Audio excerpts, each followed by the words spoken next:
Muy buenos días a todos, muchas gracias por estar aquí, tanto en línea como presencial.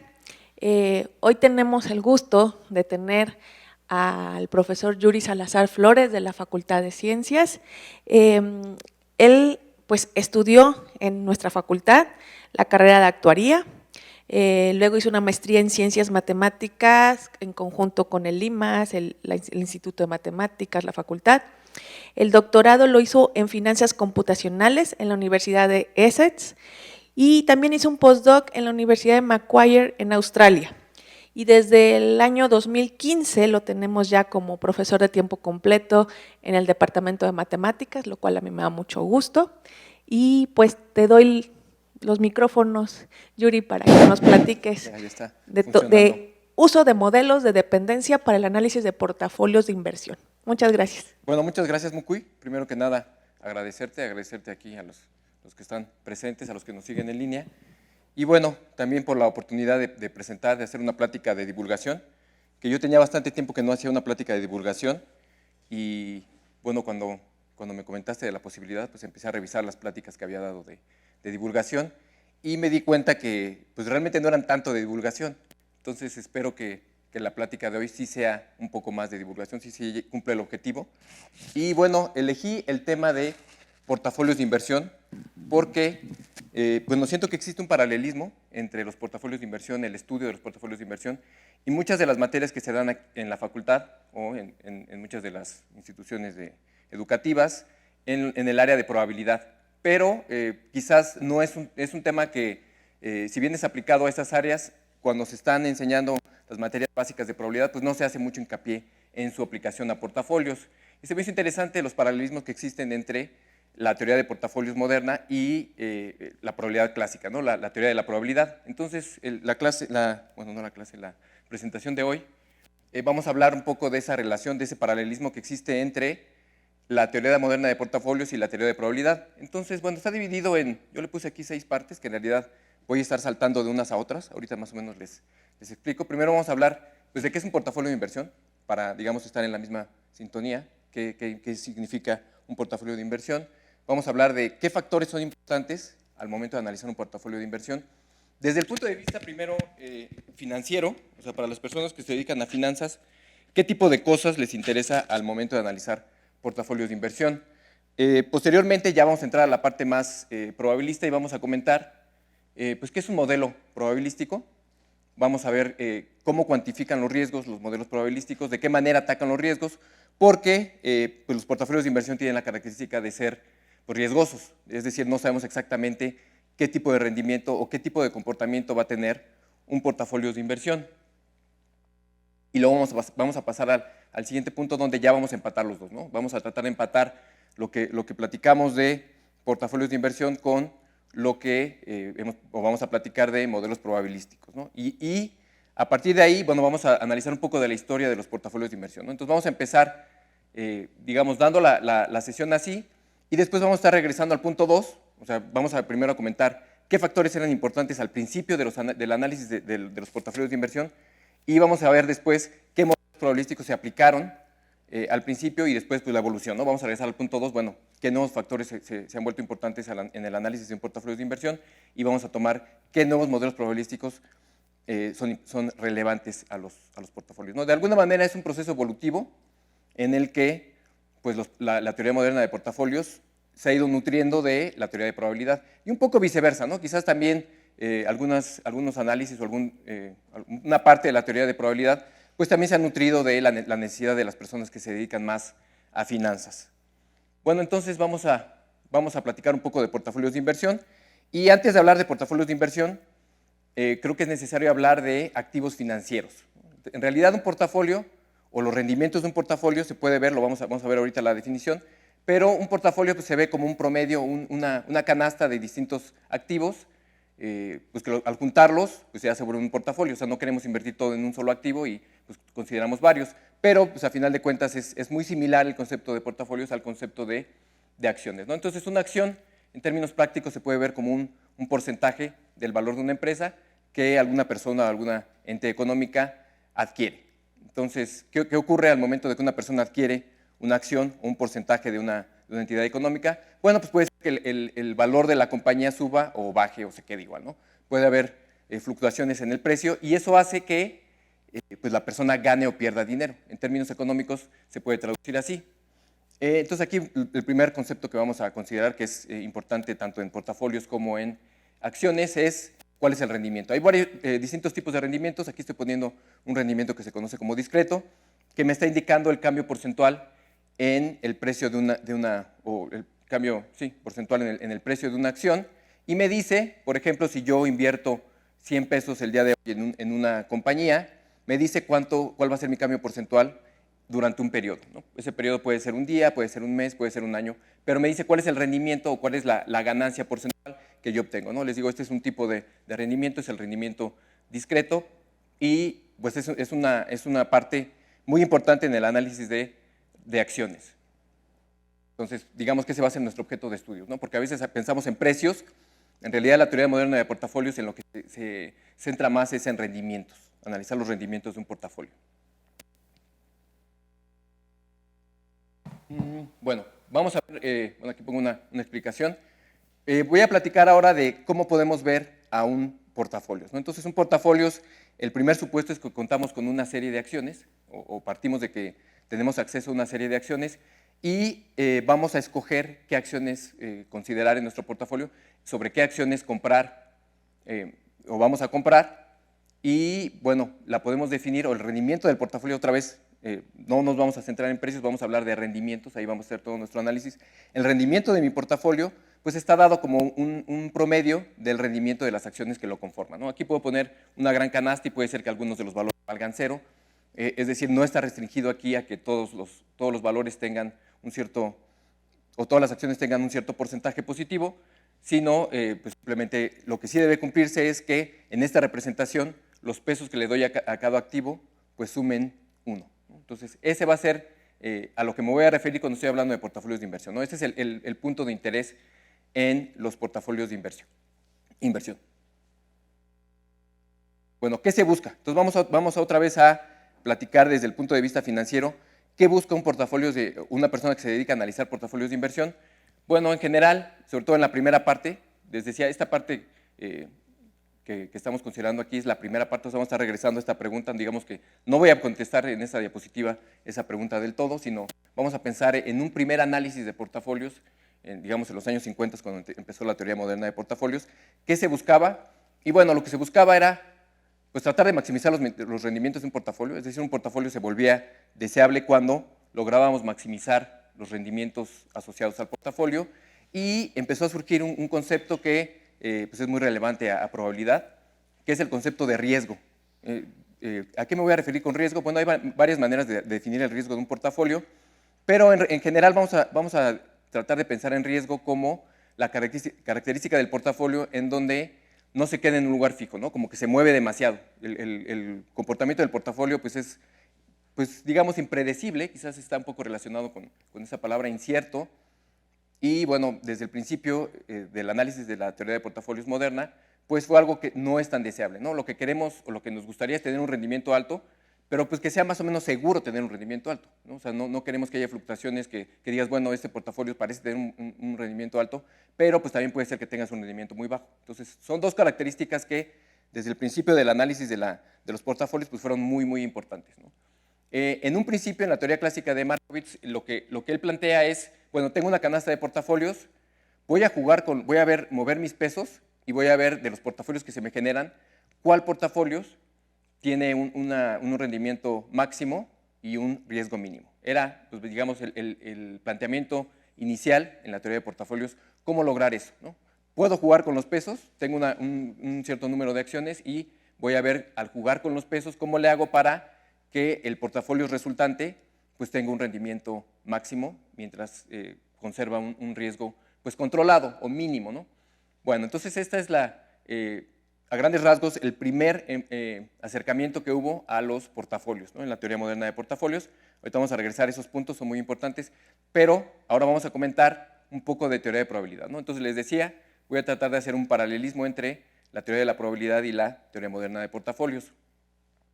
Entonces, bueno, vamos a plantear qué es un modelo probabilístico y, sobre todo, ¿Cuándo usamos un modelo probabilístico? Bueno, pues si han llevado clases de probabilidad, bueno, pues ya sabrán que la probabilidad se nutre de eventos que son inciertos, eventos aleatorios. Si yo tengo un evento donde ya conozco el resultado, pues bueno, ahí la probabilidad ya no tiene nada que hacer, ¿no? Entonces, ese es el primer ingrediente que se necesita para hablar de un modelo probabilístico. Y bueno, vamos a ver que pues sí lo cumple el análisis de portafolio, ¿no? Porque justamente tiene ese punto donde se vuelve riesgoso, ¿no? Incierto. Entonces, ¿qué plantea la probabilidad? La probabilidad, pues en primer lugar lo que plantea es, bueno, no sé qué va a pasar, tengo un evento en donde yo no sé cuál es el resultado, pues lo primero que voy a intentar hacer es establecer cuál es el espacio de posibles resultados, ¿no? O sea, por lo menos tratar de acotar esa incertidumbre en el sentido de decir cuáles son los posibles resultados, por dónde andan. Y posteriormente, pues tratar de asignarle probabilidad a los posibles resultados. Les decía, bueno, si ya hemos llevado un curso de probabilidad 1, pues vemos que hay bastantes tipos de espacios muestrales, espacios de posibles resultados, y bueno, cada tipo tiene una metodología distinta. En el caso de portafolios, me voy a centrar un poco en lo que se conoce como el análisis de variables aleatorias continuas. Es decir, cuando consideramos que el espacio de resultados pues contiene un intervalo. Entonces ahí, cuando ya decimos que el espacio de posibles resultados contiene un intervalo, pues ya no podemos aspirar a asignarle probabilidad a cada punto del intervalo, sino que vamos a hablar de probabilidades de intervalos, ¿no? Entonces, esta es una parte de la teoría de probabilidad, pero en el caso de la teoría de portafolios es una parte muy relevante porque en general los modelos que han resultado bien para el análisis o el modelamiento de datos financieros pues son continuos, ¿no? Es cuando consideramos que los posibles valores de los datos financieros están en un intervalo, no en un espacio discreto, sino en un espacio continuo. Bueno, vamos a hablar de un ejemplo pequeño. De hecho, lo había hecho más grande y después dije, no creo que tenga tanto caso así, analizarlo a tanto. Pero bueno, el lanzamiento de una moneda. Es un ejemplo de probabilidad, es un ejemplo clásico, donde tengo un evento el cual es aleatorio y al cual yo quiero asignarle un modelo probabilístico. Bueno, entonces tengo la moneda, digo, lo que se me podría ocurrir a mí, en un principio al tener una moneda y al lanzarla, es modelar eso, bueno, pues considerando que la moneda es justa y decir, bueno, la probabilidad de que caiga águila es 50%, la probabilidad de que caiga sol también es 50%, pero pues es un modelo nada más, o sea, puedo tener algún otro modelo, por ejemplo, pues al tirar una moneda existe una probabilidad positiva de que la moneda caiga parada, ¿no? Entonces eso pues no lo consideramos en el modelo clásico. Sí puedo utilizar algo que se conoce como probabilidad frecuentista, que se refiere a pues, tirar un montón de veces la moneda y tratar de establecer ahí si la moneda es justa, y entonces con esa información nueva, pues considerar el modelo. Voy a poner aquí un esquema de probabilidad clásico sobre lo que son las variables aleatorias en probabilidad, que lo que hacen es, bueno, tengo un evento aleatorio, ese evento aleatorio pues puede ser algo como el lanzamiento de una moneda donde el resultado no es numérico. El concepto de variables aleatorias lo que hace es forzar ese evento, digo, esto no es tan relevante, por eso ya no me voy a extender tanto en esta parte a datos financieros, porque los datos financieros de entrada son numéricos, entonces ahí no tenemos ese problema, pero en general lo que hace la teoría de probabilidad es un evento aleatorio, lo pasamos o el espacio muestral lo pasamos a los reales para poder utilizar funciones de probabilidad que vayan de R en R, y bueno, le ajustamos una probabilidad y nos queda un modelo pues de este tipo, ¿no? En este caso tengo un evento como el lanzamiento de una moneda donde tengo nada más dos resultados, entonces aquí digo, bueno, si cae, bueno, aquí es como, no sé, cara y el otro es, pues no exactamente cruz, pero bueno, digo, si cae cara, pues le voy a asignar el valor 0, si cae cruz le voy a asignar el valor 1, les asigno probabilidad a cada uno de los eventos y entonces construyo una función, la cual está de los reales en los reales, de hecho en el 0, 1, la cual me indica cuál es la probabilidad de que ocurra cada uno de los eventos asociados, ¿no? Entonces, la teoría de la probabilidad lo primero que busca es definir, o no lo primero, pero bueno, es una parte importante del análisis de la teoría de probabilidad es definir cosas que vayan de los reales a los reales y va construyendo, ¿no? Entonces, un poco la idea aquí, este es un caso donde tengo nada más dos posibles valores, pero la idea es que desde el punto de vista probabilístico es muy importante tratar de conocer todos los posibles valores de mi evento aleatorio y pues caracterizarlo, ¿no? O sea, obtener todas las probabilidades que pueda En este caso, bueno, es un modelo sencillito, pero en general,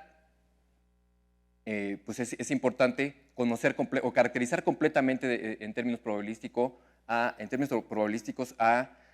los eventos aleatorios.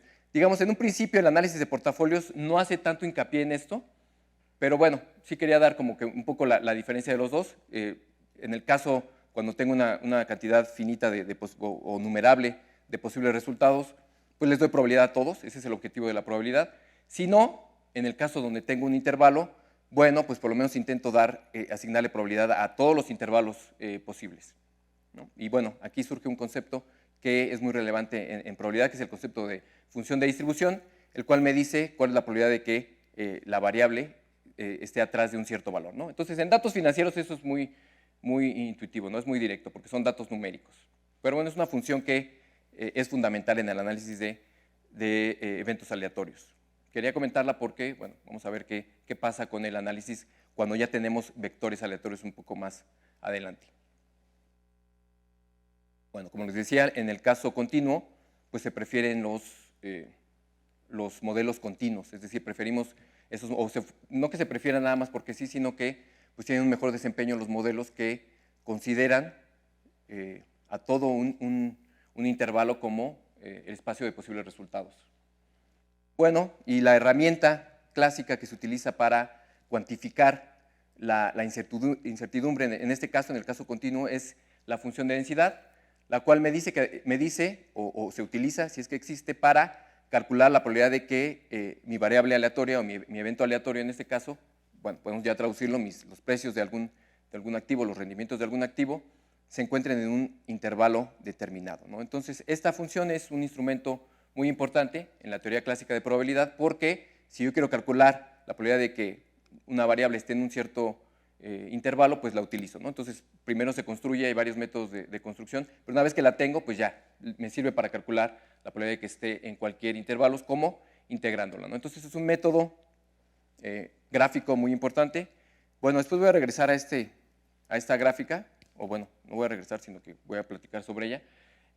Esta gráfica es una función de densidad que se conoce como normal o gaussiana, que bueno, es muy importante y fue usada durante mucho tiempo.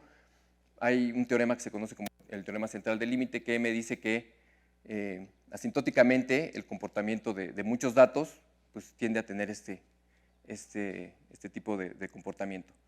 Bueno, ¿para qué me sirve la función de densidad? Bueno, les decía para calcular probabilidades, pero, por ejemplo, al observar yo esta gráfica, me puedo plantear, bueno, ¿por dónde está mi variable aleatoria o mi evento? Y bueno, aquí digo, pues si la función de densidad efectivamente me sirve para calcular probabilidades, pues digo, bueno, yo creo que es bastante probable estar alrededor de la cima, porque si yo quiero calcular la probabilidad de que mi variable esté ahí en un intervalito alrededor de la cima, pues tengo que calcular el área que está debajo de la curva. Y entonces digo, bueno, pues es probable que la variable esté ahí, porque la probabilidad va a ser grande. Si yo calculara la probabilidad de que mi variable esté por acá abajo, pues ahí ya es menos probable. El área debajo de ese cachito pues es muy baja. Entonces, al observarla directamente, me sirve para saber por dónde está mi variable, ¿no? Entonces, desde el punto de vista de probabilidad, este es el tipo de instrumentos que son deseables para poder analizar la probabilidad asociada a un evento. Entonces, esta función es muy relevante para datos financieros, ¿no? por lo que les comentaba hace un momento. Bueno, entonces ahora llegamos al punto de, ok, esta es la teoría más o menos clásica, son resultados que pues, se obtuvieron, no sé, quizás en los 30s, 40s del siglo pasado.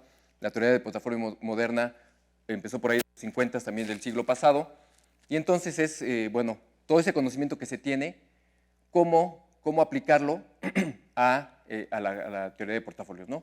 Les decía, planteamos cuando comentamos la introducción de los portafolios que me interesa mucho el tratar de maximizar los rendimientos de un portafolio y también minimizar su riesgo. Bueno, entonces pues yo tendría que definir a qué me voy a referir con esto de maximizar los rendimientos. Vamos a tratar de empatar eso, ¿no? Voy a tratar de definir a los rendimientos de un portafolio como una variable aleatoria, donde pues, quizás conozca su densidad o quizás quisiera inferir cosas sobre esa variable aleatoria. Pues, ¿cómo le hago, no? ¿Cómo lo traduzco? Bueno, entonces, para esta parte de maximizar los rendimientos, vamos a comentar un concepto que es el concepto de esperanza. bueno, esta es la definición de esperanza, en realidad en el caso continuo no es tan intuitiva, sí en el caso discreto lo es un poco más, pero lo que se refiere este concepto de esperanza es a tratar de ver pues, cuál es el valor esperado de la variable. En términos prácticos, si yo pudiera repetir muchas veces el experimento que da lugar a la variable, pues en promedio sería el valor que yo obtendría, ¿no? No quiere decir que la variable siempre tome ese valor, de hecho en muchos casos es un valor que la variable ni siquiera toma, pero si yo tomo el promedio de los valores que toma la variable, bueno, ahí estoy hablando un poco más de pues, quizás simulaciones, o en el caso de la moneda, pues tirar la moneda muchas veces, lo que yo obtendría es ese valor, ¿no? Ese es el valor esperado. Entonces, esto de manera inmediata se traduce al análisis de portafolios como decir, bueno, yo sé que los rendimientos de un portafolio son aleatorios, no sé por dónde andan, pero bueno, ya pensando en esto, pues me gustaría que los rendimientos del portafolio pues, tuvieran una esperanza grande, el valor esperado de los rendimientos del portafolio fueran grandes. Entonces, bueno, aquí eso es lo que había comentado. Y no sé si la definición sea exactamente precisa en términos matemáticos o siquiera probabilísticos, pero bueno, desde el punto de vista de portafolios de inversión, si caracterizamos a los rendimientos de un portafolio como una variable, pues lo que buscamos es maximizar su esperanza. Entonces, vamos a analizar portafolios. Ahorita vamos a tratar de aterrizar esto un poquito más con la teoría de Markowitz, pero en términos prácticos se hace esto, ¿no? La otra cosa que se buscaba hacer en los portafolios que les comenté, que no definía así muy claramente, pero que se buscaba hacer es minimizar el riesgo del portafolio. Entonces, por primera vez aquí se analiza la pregunta de qué significa que un portafolio sea riesgoso.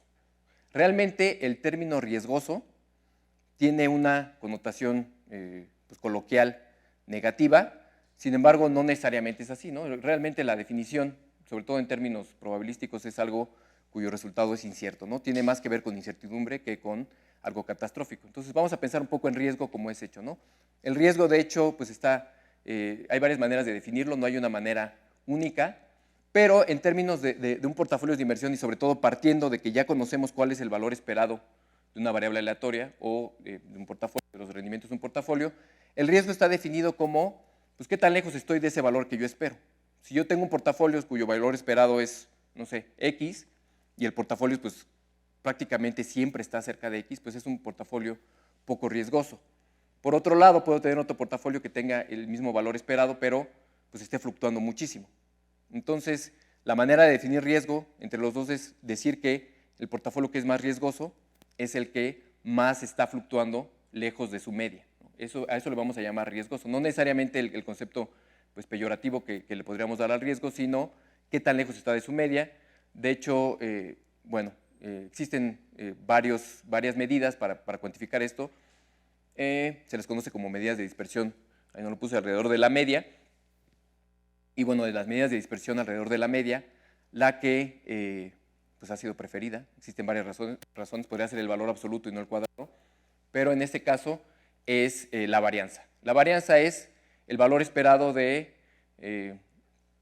la distancia cuadrada respecto a la media de una variable aleatoria, ¿no? Entonces, lo que dice es, pues, ¿qué tan lejos voy a estar de la media o qué tan lejos espero estar de la media? Eso es lo que me dice la varianza.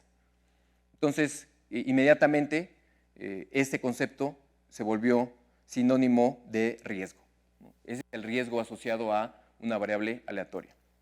Digo, no es el único, pero sí es uno que se considera. Otro que se considera es la raíz de la varianza, que se conoce como la desviación estándar.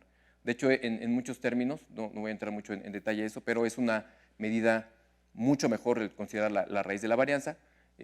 Tiene ciertas diferencias analíticas, en realidad en la práctica pues son similares, ¿no? La varianza o su raíz no tienen gran diferencia, ¿no? En términos pues sí, más teóricos sí hay diferencia, ¿no? Y a veces preferimos la raíz. Pero bueno, de alguna manera este desarrollo de las variables aleatorias pues sí ya queda muy empatado con el concepto de riesgo, pero de un portafolio, ¿no? Entonces, así es como, digamos, equiparamos un poco la teoría de probabilidad con la teoría moderna de portafolios, ¿no? Entonces, bueno, vamos a ver qué se hizo en una primera instancia en la teoría moderna de portafolios, ¿no? Entonces, lo que dice el padre de la teoría moderna de portafolios, que es Markowitz, lo que él hizo fue tratar de decir, bueno, yo tengo una canasta de acciones, no sé cuánto peso le voy a dar a cada activo, pero lo que me va a interesar a mí es maximizar el valor esperado de los portafolios, es el que me va lo voy a llamar portafolio óptimo, bueno, no es único, pero bueno, me va a interesar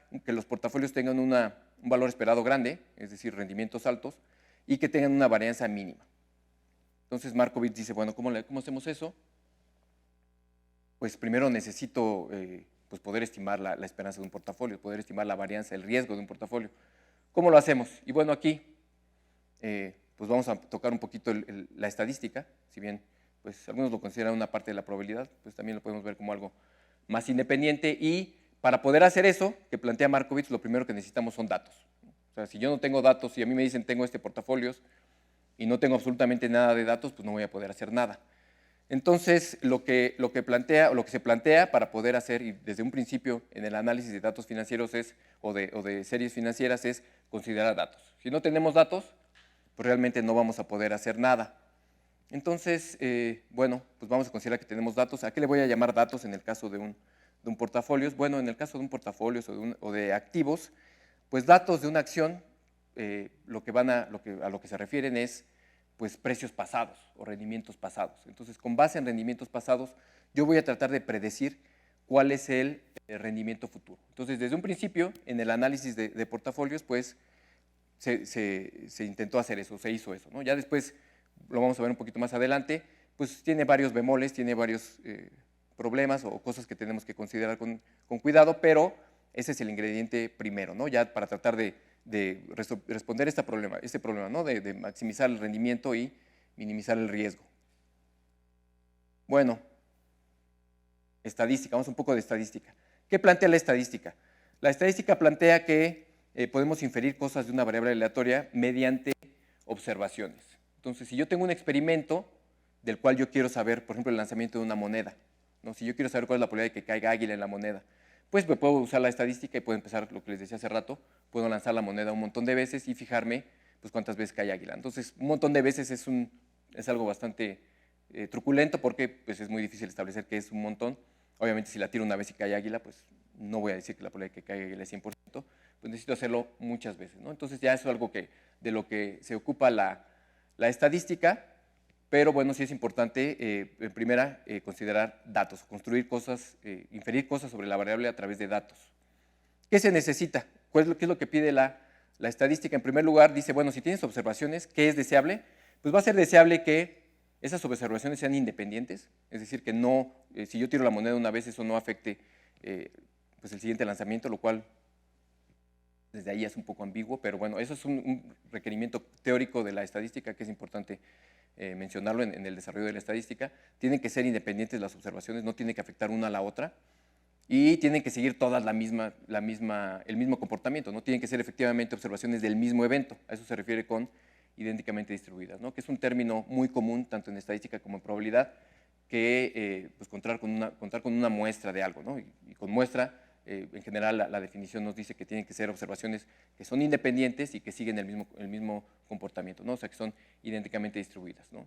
Bueno, en primer lugar, vamos a ver qué pasa con los datos financieros, ¿no? Entonces, lo primero que se hace es decir, bueno, tengo una observación de los rendimientos de un portafolio y voy a tratar de ver, pues tratar de estimar cuál es el valor esperado y cuál es el riesgo de ese portafolio, ¿no? Entonces, me fijo en un portafolio, me fijo en datos pasados y, digamos, de manera un poco ingenua, yo asumo que los precios pasados son una muestra y digo, bueno, utilizando estadística, yo estimo el valor esperado de la variable, en este caso de los rendimientos de un portafolio, como el promedio de ellos. Y su riesgo también lo estimo como pues, la diferencia cuadrática media observada respecto a la media, ¿no? Al valor esperado. Entonces, con estas dos cosas ya puedo hablar yo de, dado un portafolio, lo analizo y puedo hablar de cuál es el valor esperado, ¿no? Que en realidad, bueno, este es bastante intuitivo, simplemente es el promedio de las observaciones pasadas, yo voy a decir que ese es el valor esperado hacia el futuro. Su riesgo, bueno, lo defino de acuerdo a la varianza. Bueno, entonces vamos a hablar ya ahora sí un poco de Markowitz, de qué hace Markowitz. Markowitz dice, bueno, me tomo mi canasta de activos y yo sé que a esos activos les puedo dar un determinado peso y, bueno, él juega con todos los pesos. Dice, bueno, voy a considerar todas las opciones de pesos que tengo y voy a fijarme en cada una de esas opciones en cuál es el valor esperado y cuál es la varianza de ese activo en particular, ¿no? Y él lo que hace es graficar, a ver, aquí lo voy a poner, voy a adelantar un poquito, graficar eso. O sea, grafica riesgo, que es el que está abajo, contra el valor esperado, la varianza de los portafolios con su valor esperado. Ahora, él considera muchos pesos, o sea, digamos, toma un peso determinado, anota cuál es su riesgo asociado y su esperanza asociada y lo grafica. Pero no grafica los pesos, grafica el riesgo contra el rendimiento. Y bueno, hace esa gráfica para todos los posibles valores de pesos que se le ocurren. Y bueno, lo que se le forma es algo que se conoce como la bala de Markovits, que es esto que se alcanza a ver aquí. Y entonces él dice, bueno, pues eso me va a permitir pues obtener un portafolio pues óptimo. Y lo primero que se da cuenta es que realmente no existe un óptimo como global. Pero sí dice, ¿no se puede señalar con esto? ¿No, verdad? Bueno. Sí dice que, por ejemplo, los que están aquí, en esta parte de arriba, le llama a él la frontera óptima. Porque dice, bueno, por ejemplo, si yo me paro aquí, pues ese de alguna manera es óptimo. Sí tiene un rendimiento menor que este que está acá, pero tiene un riesgo menor. Entonces dice, bueno, tú dime qué, plantea este, ¿no? Dice, bueno, ¿por qué es óptimo este? Dice, bueno, si yo me muevo para abajo, pues este es mejor que todos los de abajo. ¿Por qué es mejor que todos los de abajo? Porque los de abajo tienen un rendimiento menor y tienen el mismo nivel de riesgo, ¿no? En esta gráfica. Entonces dice, bueno, pues les gana a todos, porque tiene un rendimiento mayor y tiene un riesgo pues igual a este, ¿no? Aquí se queda constante. Si me muevo para acá, pues es al revés, ¿no? Pues va a tener el mismo rendimiento, pero el riesgo va a ser mayor. Entonces dice, bueno, este me gusta. Pero bueno, lo mismo puedo decir de este o de toda esta frontera de aquí, todos cumplen eso. Entonces él lo que plantea es, bueno, tú dime qué nivel de riesgo estás dispuesto a aceptar y yo te digo cuál es el rendimiento óptimo que puedes obtener y pues el portafolio óptimo. Entonces dice, bueno, pues es este. O al revés, ¿no? Dime cuál es el nivel de rendimiento que tú estás dispuesto a aceptar y yo te digo cuál sería este de aquí, ¿no? Si yo me fijo en este y digo, bueno, ese es el rendimiento que yo quiero, entonces, bueno, pues tómate este portafolio porque ese es el portafolio con tal rendimiento, pero con riesgo mínimo. Y entonces, pues ya, es un resultado muy, no estoy seguro, pero creo que ganó el Nobel Markovits por hacer hablar de entre otras cosas, ¿no? Pero hablar de esta región y encontrar los valores óptimos. Y bueno, más allá de platicar sobre esta frontera, lo que me interesa de esta parte es pues comentar que Markovits pues realmente lo único que se fija es en el rendimiento, en el valor esperado de los rendimientos y en su varianza, ¿no? Lo cual es bastante, desde el punto de vista probabilístico, pues no está tomando en cuenta gran cosa, ¿no? O sea, realmente, sí la esperanza me da información sobre la variable, sí la varianza me da información, pero al final de cuentas son dos números. O sea, la información que desde el punto de vista probabilístico se tiene sobre una variable o se quiere tener es mucho mayor. Entonces, este es un primer acercamiento, pero bueno, sí tuvo pues muchos, pues digamos, muchos buenos resultados en el mundo financiero, el tratar de considerar esas dos cosas y optimizar el resultado, ¿no? Entonces, bueno, vamos a regresar otra vez al punto 2, que es, bueno, eso en un principio era lo más importante, ¿no? Tratar de maximizar los rendimientos del portafolio, minimizando su riesgo, pero más adelante empezaron a surgir otras cosas que también pues, resultan importantes. Se vio que eso no era suficiente, ¿no? En primer lugar, pues sí, la esperanza y la varianza me da una parte muy, muy básica del comportamiento de una variable, y empezaron a surgir otras dudas en el análisis de portafolios. Por ejemplo, tratar de predecir valores futuros, preguntarse cosas, bueno, ¿qué tan probable es que mi portafolio supere un cierto valor?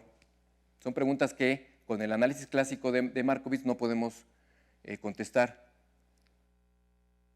Por ejemplo, la parte de reservas, que en los 90 se volvió muy, muy importante, que es, bueno, a las personas que invertían o que tenían portafolios, pues se les pedía, sobre todo a las instituciones financieras grandes, que pues manejan cantidades grandes de dinero que muchas veces pues, ni siquiera es propiamente de ellos, pues se les empezaron a pedir restricciones de portafolios que no fueran tan riesgosos, pero ahí riesgoso ya fue cambiando de significado. Riesgoso ya se volvió un poco pues, a cosas como de este tipo.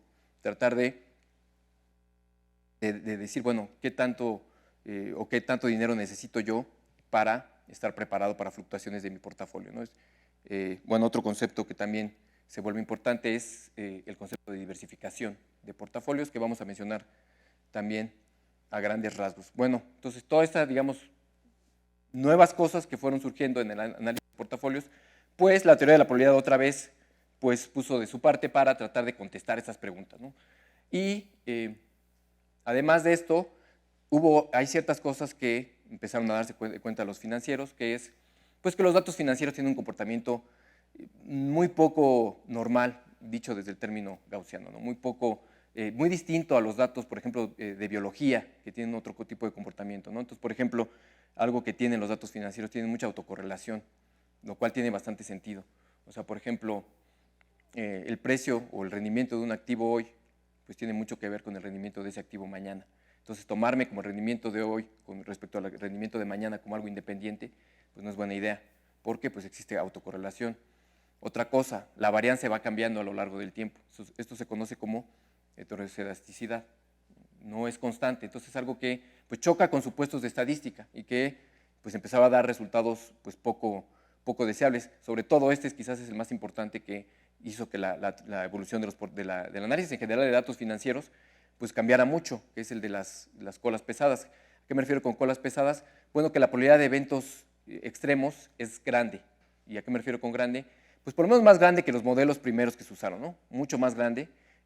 Se descubrió que los modelos iniciales, el modelo gaussiano, el modelo normal que se plantea pues en estadística, sobre todo para datos biológicos, pues no funcionan nada bien en datos financieros. Y lo que ocurre, pues eso sí tiene una consecuencia pues, que podría ser catastrófica, es que la probabilidad de tener pérdidas grandes, pues con esos modelos está subestimada. Entonces son varias cosas que, digamos, al ir evolucionando en el desarrollo de la teoría de portafolios, pues se fueron notando, ¿no? Entonces ahorita vamos a hablar un poco de cómo se dio esa evolución. Bueno, también la asimetría es otro comportamiento de los datos financieros que está muy documentado.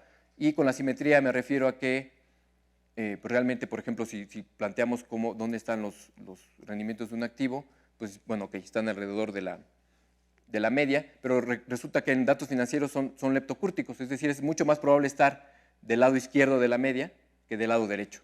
Y eso es algo que, pues, si no se hace como un análisis empírico, pues no se podrá dar uno cuenta, ¿no? Y realmente los modelos primeros, otra vez vuelvo al modelo gaussiano, que es el clásico, pues son simétricos, tienen unas colas ligeras, asumen pues que no hay o varianza constante, asumen que no hay autocorrelación, etcétera, ¿no? Entonces son problemas que fueron surgiendo, ¿no? Entonces en esta segunda parte del análisis de portafolios, bueno, tenemos estas características y por otro lado tenemos estas necesidades que la gente que se dedica a finanzas pues fue detectando. Bueno, entonces a grandes rasgos voy a comentar, son conceptos que para la gente que está estudiando una licenciatura, sobre todo, no sé, actuaría o algo de ese tipo, los conceptos que voy a mencionar por ahí son pues bastante clásicos, son muy comunes escucharlos y la idea un poco de la plática es pues tratar de aterrizarlos un poco, ¿no? De decir de dónde surgieron, de ver dónde se aplican y bueno, pues motivar un poco a su estudio, ¿no? O sea, que realmente tienen mucha utilidad. No voy a entrar mucho a detalle de los modelos que utiliza la probabilidad para lidiar con estos problemas de los rendimientos, pero pues a grandes rasgos los voy a mencionar. Bueno, entonces, primer punto que la gente que se dedicaba más a probabilidad se plantea respecto a los modelos probabilísticos. Bueno, ya en el primer análisis estimamos la esperanza, ya vimos el método estadístico para estimar la esperanza y la varianza. Bueno, ahora lo que se quiere es no conocer solo eso, sino tal vez esa gráfica que les puse, sería deseable conocerla y ver cuál es la densidad asociada a los rendimientos de un portafolio. Pero regresando a estadística, lo que les comentaba, hay un problema si yo me tomo los datos tal cual, justo lo que comentamos ahorita, que esos datos no satisfacen esa condición de independencia idéntica de distribución que pues, les dije era primordial en estadística. Justo eso que acabo de decir ahorita de autocorrelación, de heterocedasticidad, etcétera, pues hace que esos datos no los podemos usar así tal cual. Entonces, lo primero que hace la estadística es utilizar modelos autorregresivos en los cuales, bueno, pongo las ecuaciones no para que las anoten ni nada por el estilo, sino solamente para hacer anotar que, por ejemplo, aquí me estoy refiriendo al precio o al rendimiento de un activo. Lo que plantean estos modelos es que el rendimiento de los activos pues, son dependientes de los rendimientos anteriores y también de una variable de error. esto es la parte autorregresiva. Y luego que son los modelos ARMA, que son muy comunes, básicamente lo que hacen es eso, tratar de expresar a los rendimientos en términos de los anteriores, pero considerando que hay ese, o sea, ya admitiendo que, pues sí depende de los anteriores, ¿no? Si no fuera eso cierto, pues valdría 0, ¿no? Y los modelos Garch, que también son muy comunes en análisis de series de tiempo, lo que hacen es, pues, considerar que la varianza, aquí esta es la letra que le damos a la varianza, pues también depende, no es constante, depende de las variables varianzas anteriores y de un término, ¿no? Es un modelo que pues funciona bastante bien con datos financieros, en particular el Garch 1.1, por ahí hay un artículo muy famoso que me dice que prácticamente el Garch 1.1 pues corrige todo, o sea, dice ya ni te vayas a cosas mayores, pero pues sí tienen autocorrelación las varianzas, pero pues no tanto, ¿no? Bueno, son modelos que fueron surgiendo para corregir eso. Bueno, entonces ya los valores, digamos, se filtran y lo que me queda ahora sí lo considero como IID. Entonces es un primer instrumento que se utiliza en el análisis de datos financieros. Y bueno, vamos a ir a otra teoría que de hecho pues toma en cuenta el hecho de que, o surgió, esta sí podría decir que surgió prácticamente de los datos financieros, toda la teoría de valores extremos, también de la meteorología, porque pues para predecir la presencia de sismos o de eventos como huracanes, etcétera, se utiliza mucho la teoría de valores extremos, pero pues también mucho tuvo que ver su desarrollo con los datos financieros y esta característica que presenta los datos financieros que pues la probabilidad de valores extremos es muy grande en datos financieros, ¿no? Aparece, o sea, si uno se fija en la media, dice, bueno, si tu media es, no sé, X, pues la probabilidad de estar por acá pues tendría que ser baja, estás muy lejos de la media. Y resulta que, pues no, la probabilidad de valores extremos, por muchas razones, que no voy a entrar ahorita tanto en detalle, me indica que los datos financieros tienen una probabilidad de valores extremos muy, muy grande. Entonces, la teoría de la probabilidad tiene esta subárea, que es la teoría de valores extremos, donde pues lo que pretende es establecer pues cuál es la probabilidad de valores récords o extremos, también, que es muy importante en el desarrollo de la teoría de la probabilidad. Bueno, aquí menciono algo que ya había platicado hace un ratito, que es el teorema central del límite. El teorema central del límite tiene mucho que ver con estadística, de hecho se da en probabilidad 1, pero tiene mucho que ver ya con estadística. Lo que plantea es, dice, bueno, tú tienes una muestra de una cierta variable, ¿no? Y dice, bueno, tómate el valor esperado de esa muestra. Bueno, ¿qué pasa con ese valor esperado cuando el tamaño de la muestra se va haciendo más y más grande? Y es un resultado muy importante que dice que ese valor esperado de la muestra, cuando la muestra se va haciendo más y más grande, pues tiende a la esperanza real, pero además tiene un comportamiento gaussiano. De hecho, de ahí surge la distribución, bueno, sí, de ahí surge la distribución normal, tomando ese límite. El límite de una muestra, la distribución límite, o sí, la función de densidad límite es la función de densidad gaussiana. Es un resultado muy importante en probabilidad 1. Y la teoría de valores extremos lo que dice es, bueno, ya hiciste eso con la media de tu muestra, te fijaste a dónde se va, pues ahora haz lo mismo, pero con el máximo de tu muestra. Y ahí surge, bueno, a dónde llego. Entonces sí se llega a una distribución que obviamente tiene una probabilidad de ser grande, pues bastante grande. Bueno, quise poner esto porque, bueno, de hecho justo de esto hice yo la tesis de licenciatura, esta es la función de valores extremos, que es, digamos, la distribución límite. Y bueno, ahí vemos un comportamiento exponencial, pero que decae mucho más lento que la gaussiana. Bueno, entonces, ¿qué plantea la teoría de valores extremos? Dice, bueno, pues parece que tus datos financieros, tus rendimientos, los estás modelando bastante bien con, pues no sé, la distribución gaussiana o con algún modelo de los clásicos de probabilidad, pero los valores extremos no. Entonces dice, bueno, pues tómate una distribución, una densidad para los valores en medio o cerca de la media, pero luego aquí da un umbral y di tú, no, a partir de aquí voy a usar otra distribución completamente distinta. Entonces, algo muy típico con datos financieros que se tiene que hacer eso, porque pues el comportamiento es un hecho de los que se conoce como estilizados, que pues, el comportamiento alrededor de la media de los datos financieros, en este caso de los rendimientos de portafolios, pues es muy distinto. Entonces, bueno, pues se fue ajustando la teoría de la probabilidad para contestar esta pregunta. ¿Qué más? Bueno, medidas de riesgo. ¿Cómo fueron evolucionando las medidas de riesgo? Ya dijimos que la varianza es una medida de riesgo, pero pues me da una información muy reducida. Me dice cuál es la distancia con la media. No es tanto de mi interés. Fueron surgiendo a lo largo de la historia nuevas medidas de riesgo, en particular en la teoría de modelos de portafolios, bueno, aquí, bueno, eso ya creo que ya lo había platicado, ¿no? La varianza y la raíz de la varianza, que la desviación estándar son las medidas primeras, pero bueno, fueron desarrollando más.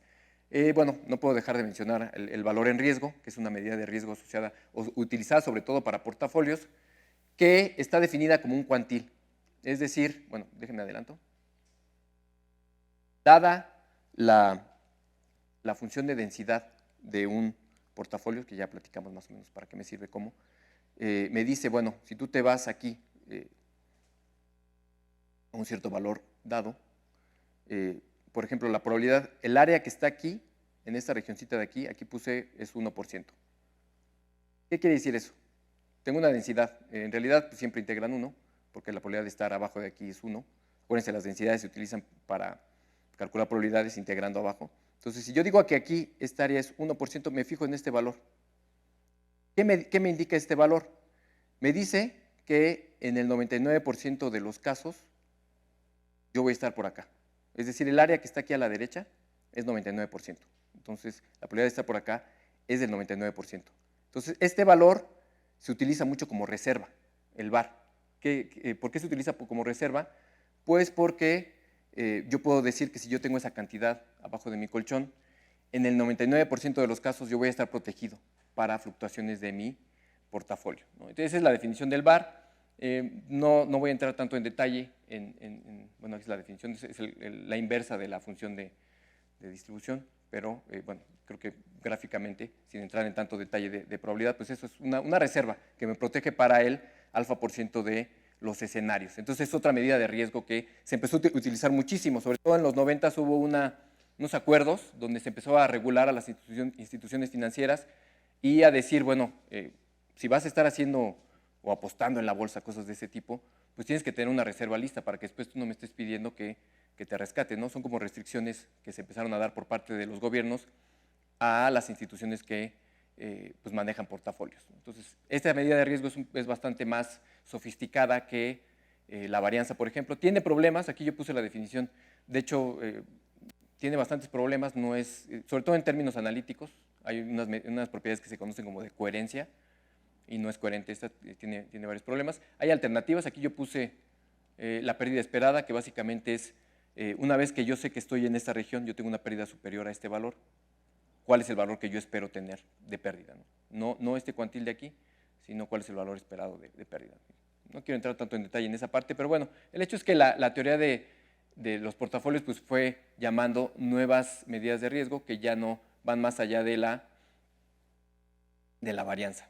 Entonces aquí pongo que esa parte de que pues, las compañías reguladoras, las compañías, incluso el gobierno, pues se ha preocupado más y más en poner restricciones a las instituciones que juegan con portafolio, ¿no? Entonces las medidas de riesgo han ido evolucionando y pues con ellas la teoría de probabilidad. Esta parte, ya no voy a utilizar tanto tiempo en esta parte, que es el concepto de diversificación, que en realidad está muy ligado al riesgo, pero es un concepto que también es muy importante en el análisis de portafolios. El concepto de diversificación no es exactamente el concepto de riesgo.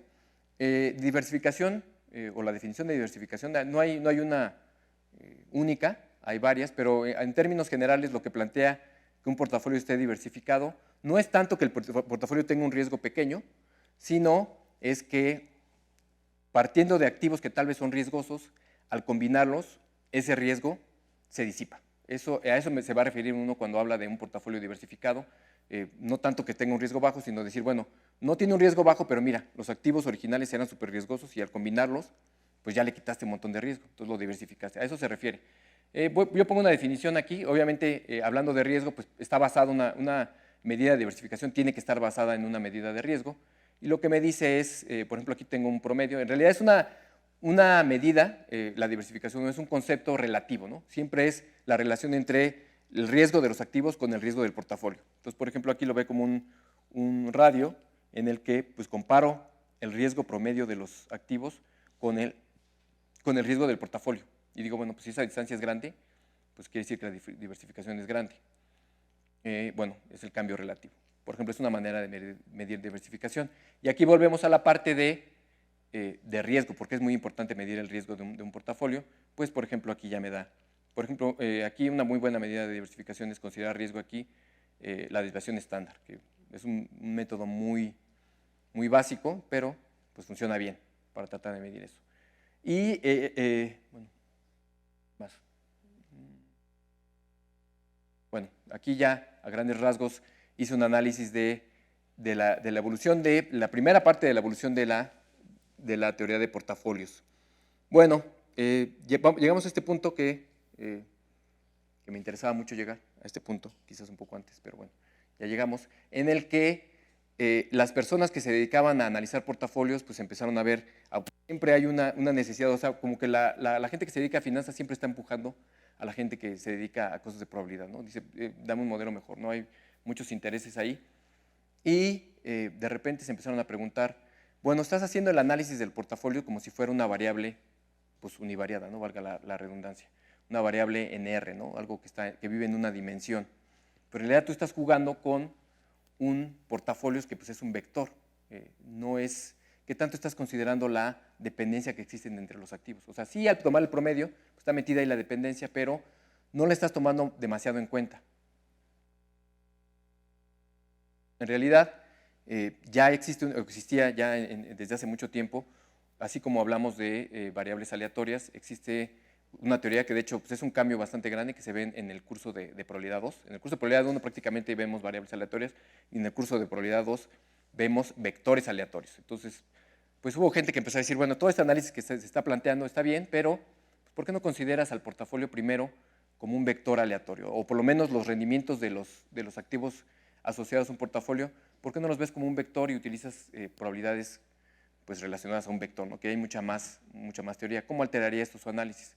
Bueno, ¿qué resulta? Pues resulta que el considerar esta metodología pues es mucho más robusto que el considerar un portafolio como una sola variable. Entonces ya en tiempos modernos prácticamente pues siempre o casi siempre el análisis de portafolios, el análisis de medidas de riesgo, lo que hace no es considerar al portafolio como una variable, sino considerar al vector de acciones del portafolio y empezar a jugar, empezar a simular, empezar a hacer cosas con ese vector. Bueno, entonces, pues vamos a hablar de vectores aleatorios un poquito. Les decía, la teoría de la probabilidad siempre busca establecer todos los posibles resultados y caracterizar completamente a las probabilidades asociadas a un vector. ¿Cómo hace eso la probabilidad? Pues define una función que es parecida a la función de distribución que definí para una sola variable, pero lo define para un vector. ¿Cómo está definida esa función? Está definida como la probabilidad de que los elementos del vector sean menores o iguales a los puntos donde estoy evaluando la función. Entonces es una función que desde el punto de vista probabilístico pues define bastante bien el comportamiento o define completamente, lo caracteriza propiamente el comportamiento de un vector. Bueno, entonces empezaron a utilizar modelos para esta función de distribución, pero resulta que esta función tiene varios ingredientes que si yo tengo por ejemplo datos sobre un vector aleatorio, construir esta función no está tan sencillo. Pero en el análisis de su estimación, digamos, pues hubo algunas cosas que empezaron a surgir, que yo voy a poner aquí, cómo construir esta función. Bueno, pues primero me doy cuenta que hay dos partes en esta función. Una, en esta función es el comportamiento individual está metido en esta función. De hecho, de esta función, si yo la conozco, pues directamente conozco la función de distribución de cada uno de los miembros del vector, ¿no? De las entradas del vector. Entonces, esa información es importante. Aquí lo que ya estoy planteando es cómo construir esa función, ¿no? Cómo construir esta función para un vector de activos.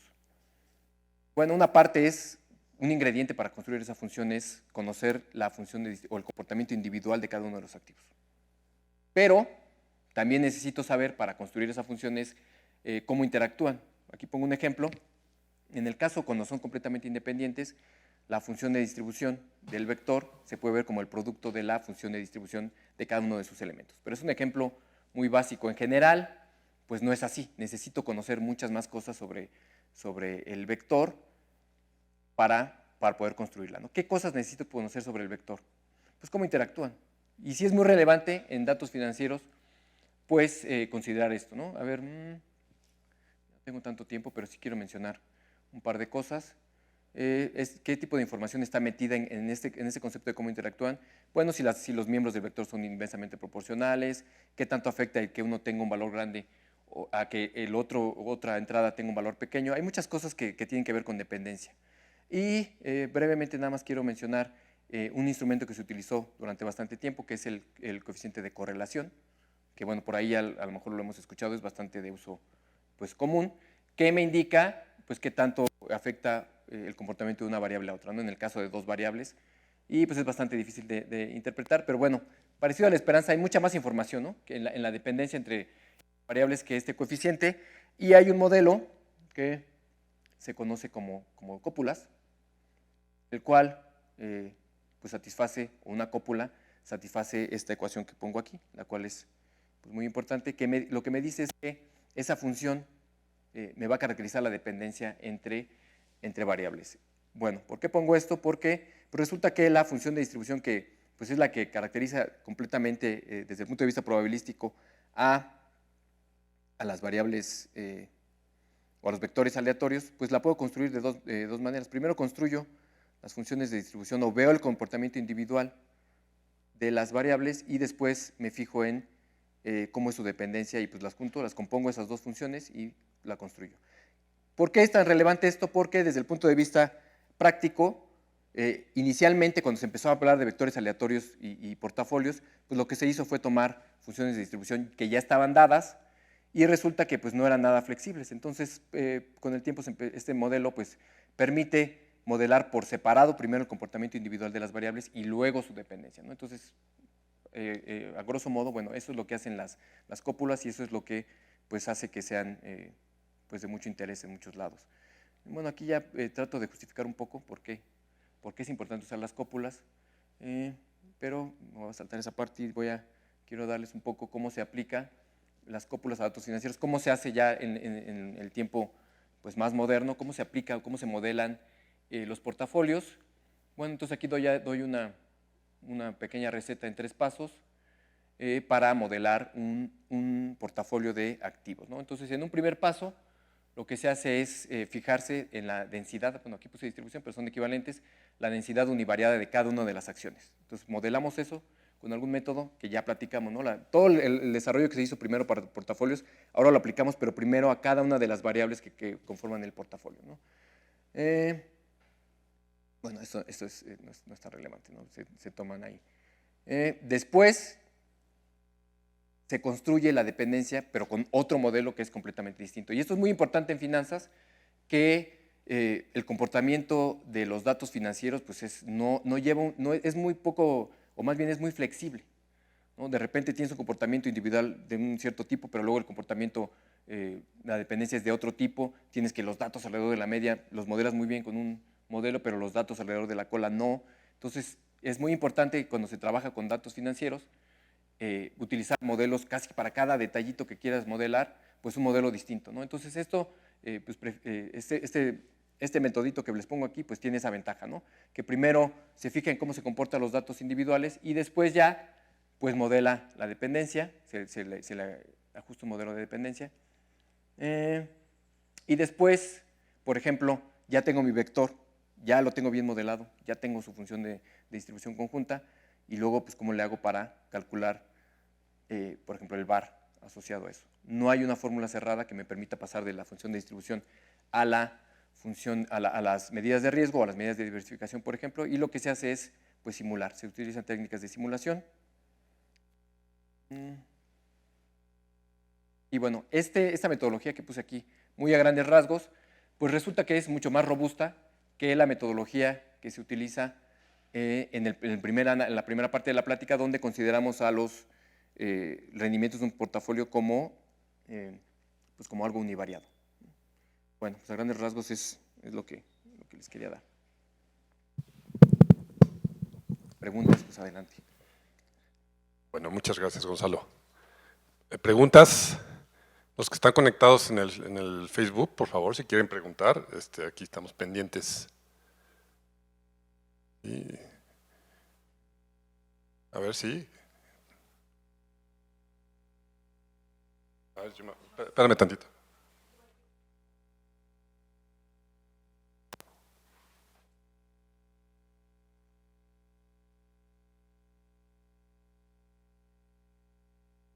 Ah, sí. Entonces yo tenía la pregunta sobre cuando mencionaste la teoría de colas pesadas, Sí, que alrededor de la media se usa la función de distribución, digamos, la que se pueda construir, y en los valores extremos otra función de distribución. sí. Pero lo que yo no entiendo es cómo esta nueva función de densidad podría ah, sumar uno, bueno, integrar uno. Ese es un buen punto, ¿eh? Ese es un buen punto porque, a ver, me voy a regresar a la gráfica. Pues tú la forzas a que sume uno, o sea, tú dices, digamos que, a ver, si por aquí aparece, voy a quedarme con la de la del bar.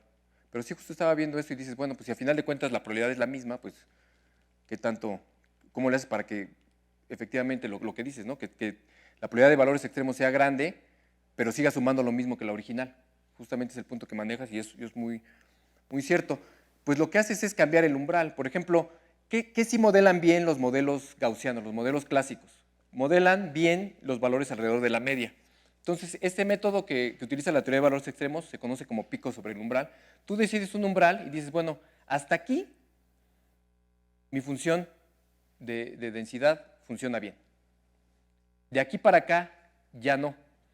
Entonces, pues ya, digamos, esta densidad, pues sí. Digamos, la probabilidad de que x esté en los reales es 1, los reales es un intervalo, entonces esta integral tiene que, la integral de menos infinito a infinito tiene que ser 1, porque pues, la densidad me sirve para calcular probabilidades, entonces tiene que integrar 1. Entonces digo, bueno, hasta aquí mi modelo funciona bien. ¿Qué pasa después? Que aquí la probabilidad es grande, grande, grande, grande, y se desvanece en los modelos clásicos. Eso no se ajusta a datos financieros. ¿Qué es lo que hacen los nuevos modelos? Dicen, bueno, no que sea aquí que no sea tan grande que se desvanezca, pero ya aquí pues no tan rápido. O sea, a final de cuentas el área es la misma. Por eso es que sigue integrando uno. Esa no la cambias. A lo mejor si no te gusta, pues mueve el umbral más para acá y di, bueno, a partir de aquí voy a hacerlo. Pero lo que ocurre es si aquí pusiéramos superpuesta el modelo clásico, sin utilizar este método que se conoce como el pico sobre el umbral, lo que ocurriría es que estaría por aquí arriba y luego, pum, se desvanecería, pero integra lo mismo. Esa es la característica que tiene. No es que integre más esta, al decir, y sí tiene, es un punto muy interesante porque yo dije tiene cola más pesada. En realidad la cola pues mide, si yo digo que la cola es desde aquí, pues mide lo mismo. En realidad la cola pues sería algo más acá. Y acá sí el nuevo modelo pues no se desvanece tan rápido, ¿no? Lo que ocurre es que al principio pues sí es más, no acumula tanta probabilidad y después sí, y se ajusta mejor. Pero sí es un punto interesante, bueno, creo que ya tienes cierta experiencia con esto, por tu pregunta. Ah, bueno, y sobre las cópulas, mencionó que parece ser como un método mucho más eh, Flexible. flexible y además que tiene mejores resultados. Pero ¿cómo mides estos resultados? O sea, ¿cómo se mide que esto realmente tiene un mejor efecto en Pues los con el portafolios? comportamiento del portafolio. Al final de cuentas, esa es la manera de darnos cuenta. Quizá ya hay métodos de estadística descriptiva, de ver los datos y, no sé, gráficamente, ver que se ajusta mejor, pero realmente donde se ve es cuando se empiezan a utilizar ya para tratar de optimizar los pesos de un portafolio, pues te fijas a futuro, haces algo que se llama backtesting, te fijas cuál funciona mejor, qué método, o sea, bajo qué método funciona mejor. Bueno, sí, Gracias. por nada. ¿Más preguntas? Déjenme ver en el Face. No hay. Bueno, yo quería hacer una pregunta, pero no sé. Bueno, tú me dices si no está muy exagerada. Esto de portafolios, la primera vez que lo escuché en el banco, te invitan a que tus ahorros los inviertas, que no los tengas allí sin trabajar. Y ellos, en principio, te dicen que tienen un portafolio de inversión. Ya lo traen calculado usando este tipo de cosas Sí. y maximizan cierto tipo de ganancias. Sí, ellos ya tienen un método, una metodología para obtener, digamos que lo que se hace ahí es, generalmente los distintos métodos de inversión pues parten de los mismos activos. Entonces, pues volviendo a la teoría clásica de Markowitz, digamos que lo que podrían hacer ellos es darte opciones, decir, bueno, qué tanto riesgo o qué tanto riesgo estás dispuesto a aceptar y yo te digo cuál es el valor esperado máximo de tus rendimientos de tu portafolio. Pero sí ya tienen pues existen, por ejemplo, a grandes rasgos, tres tipos de portafolios. Uno que es el conservador, que normalmente lo que hace es que le da mucho peso a activos pues con esperanza pues, no muy alta, pero también con varianza baja, que son poco riesgosos. Luego existen, pues le vas variando, ¿no? Y se vuelven más agresivos. Luego existen unos que pues pensando en lo que hacen los bancos, pues van cambiando a lo largo del tiempo para ajustarse. Entonces sí tienen varias maneras de obtener los pesos, pero bueno, sí, eso ya está pues programado, ¿no? Ya, a ti ya no te dan información muy clara de qué peso le vas a dar a cada activo, sino simplemente, a lo mejor te dan 3 opciones, pero no más. Y en paralelo se puede pensar que es como que debería ser el mismo análisis cuando diseñan la economía de un país. Tienen ciertas variables que quieren que se desarrollen de alguna cierta manera, ¿sí? Lo toman como un vector y manejan sus espacios de variables aleatorias y quieren optimizar algo. Sí. ¿Es parecido? O sea, Es parecido, o sea, si tú tienes algo, o sea, realmente esta parte que vimos del vector aleatorio, pues ahora sí que el cielo es el límite, ¿no? O sea, se puede utilizar para muchísimas cosas. Obviamente, pues ya depende sobre todo porque en el caso de portafolios tú estás fijándote en maximizar las ganancias, o sea, es un análisis ahí muy específico, pero pues sí se puede utilizar justamente a cosas de economía, donde tú tienes a lo mejor ciertos puntos. Ahí sería un poco más difícil, digamos, la parte de cómo equiparar un sector con otro, ¿no? En el caso de portafolios, pues el rendimiento o de activos, pues el rendimiento ahí pues es algo donde puedes equiparar los dos. Cuando tienes cosas ya más de economía, pues ya tienes variables aleatorias que son de tipos muy distintos. Entonces ahí tienes que tener cuidado con, digamos, por ejemplo, el peso. Hay maneras de hacerlo, ¿no? A lo mejor darle una interpretación económica a todas, Okay. pero ahí hay que tener cuidado, ¿no? Los modelos quizás pues varían bastante, que sean otros, muy distintos. Pero sí, el análisis primero, sí. Okay, muchas gracias. ¿Alguna otra pregunta? ¿Sí?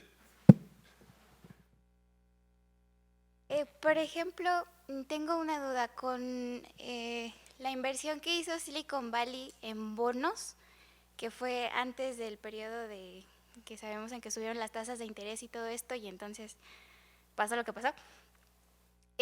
Por ejemplo, para ellos en ese momento invertir en bonos, su portafolio no era tan riesgoso. Y ahora después de la pandemia que tuvieron que asumir esas pérdidas al vender los bonos, ¿cómo decirlo?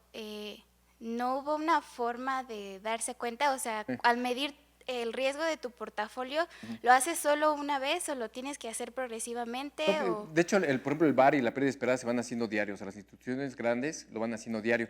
Este es un punto que me recuerda mucho lo que dices ahorita de los bonos, con lo que pasó en la crisis de 2008, donde pues hizo la burbuja esta de las casas, que lo que resultó es que todos los riesgos estaban minimizados. Entonces, pues le echaron la culpa mucho de hecho hay un artículo que se hizo famoso, la cópula gaussiana. Dijeron, no, es que esa cópula está completamente subestimando la probabilidad de eventos extremos. Entonces, esa es la culpa que, en realidad, lo que ocurre con datos financieros que aquí no mencioné y que pues, es un problema bastante grande, es que hay varios actores que están jugando. De hecho, creo que ya ni lo puse.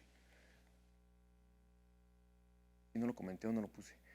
Que están jugando, no, ya no lo puse, que existen distintos tipos de riesgos que afectan mercados financieros. Esta metodología que yo estoy dando no busca entender lo que está afectando al mercado, ¿no? Nada más lo veo como datos y yo analizo los datos con técnicas estadísticas y probabilísticas, ¿no? Este tipo de modelos es lo que hace. Y pues no está tomando en cuenta información como el riesgo de mercado, el riesgo de liquidez que tienen las empresas, muchas cosas. ¿Qué ocurre ahí? Pues tendrías que meterte en algo así si realmente quisieras predecirlo, pero ¿qué es lo que está pasando, que está afectando, que hace que los modelos teóricos no funcionen bien? Que fue justo lo que está pasando ahí, que subestimen lo que está pasando. Digo, puede ser que los modelos sean malos, que fue lo que yo dije, aquí, bueno, sí subestiman valores extremos, pero más allá de eso, lo que está causando ese tipo de cosas es que hay actores internos que son juez y parte, ¿no? Entonces, eso realmente cómo lo puedes predecir, ¿no? O sea, tú no tienes información o no, hay mucha información que no se hace pública, que sí existe y que, bueno, de repente alguien se levanta un día y tiene muchísimo poder sobre el mercado, digo alguien o algo, o una empresa, y que toma decisiones que afectan pues el rendimiento. Entonces yo más bien culparía a eso más que a los modelos, ¿no? O sea, sí es cierto que los modelos subestiman, pero en ese caso, pues los actores internos pues toman decisiones que pues si yo lo único que tengo son datos, pues ¿cómo voy a predecir, no? O sea, yo puedo estar juegue y juegue con mis modelos, pero pues llega alguien y dice, no, pues mañana va a pasar esto y pues ¿cómo voy a predecir yo? O sea, sí hay muchos actores internos que están afectando, ¿no? Entonces, pues sí, parte de los modelos, pero parte es hecho. ¿Alguna otra pregunta? Pues muchas gracias, Yuri. No, gracias a Te dije ustedes. Gonzalo hace rato, pero me equivoqué.